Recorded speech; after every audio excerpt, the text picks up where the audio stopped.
PEAR, which is pro-equity, anti-racism, for me, what it means is creating a work environment where everyone has opportunity to be heard, to be seen, to contribute.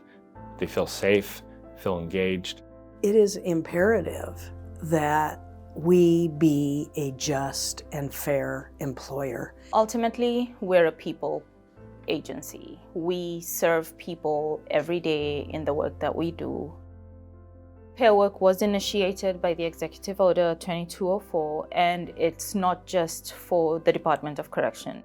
I know we're the only state so far that's actually doing this work, and I like for us to be able to be very successful in this so we can be the example for other states to follow. I've heard Governor Inslee say several times, Washington is a great place to work, it's a great place to live, and it's a great place to do business. But it isn't a great place for everyone yet. So the agency's first PEAR strategic plan was submitted to the Office of Equity September 1st, 2022. And it's the first of hopefully many that will be submitted annually to the Office of Equity, speaking to the work that we will be doing. We don't want to just talk, we want to have action items that actually show that things are improving. Our first PEAR team is a bunch of individuals that are very dedicated and very passionate. This has come across from day one in my involvement in the team. It's a multidisciplinary team that ranges from all the way up to the secretary's involvement, line staff who work with our incarcerated folks every day, as well as some formerly incarcerated folks.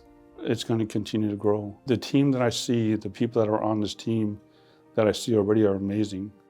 They brought in a lot of leadership, they brought in a lot of subject matter experts, and they brought in a lot of people that care. The department is making significant investments in 3 specific areas. One around classification,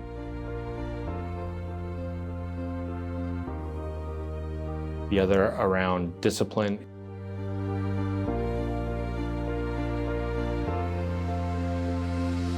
and the last around staff representation.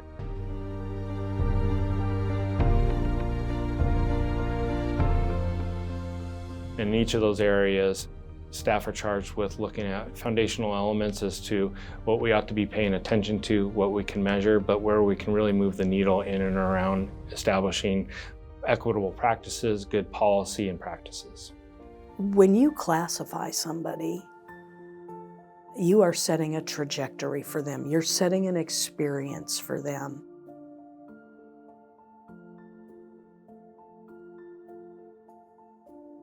Our research and data analytics team did a beautiful job of pointing out disproportionality among Black, Indigenous, people of color. Forces us to really take a deep dive into looking at everything and using data to help, so it's not just my word saying, this is not right, it's the data saying that. We see it in gender. The tool that we use, we already know overclassifies women.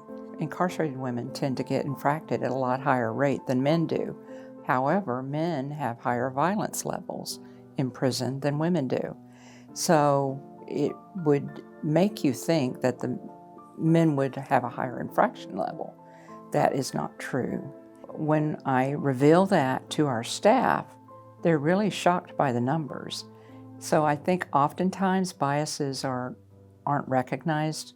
People don't recognize them in themselves until you begin to talk about those things. Same with staff. Have staff been made eligible for promotions? We have to take a good hard look at that. Where is our own bias in our interview process, in our selection process, in our recruitment process?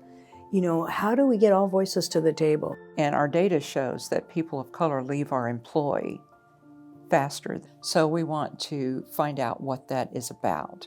And the PEAR team's job is to dig into that. They're talking about retention for people once they start working for the department. I'm part of the Native American Heritage Support Group. We have a group that we meet every month, and we become very, very close. I've already heard that other cultures are starting to form a support group as well. PEAR signifies hope.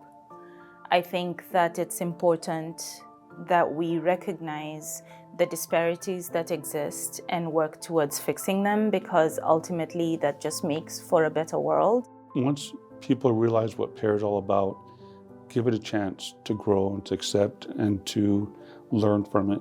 For me, I hope that more staff get engaged, more people believe in it. I just can't wait to see what comes from it.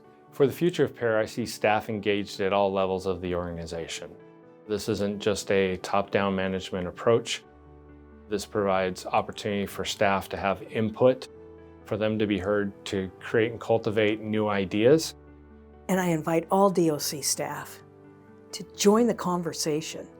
Our beliefs, the way we think about things can have an impact on people. And taking that in a direction that's equitable and just, that's the right vision and that's the right mission, not just for DOC, but for the state of Washington.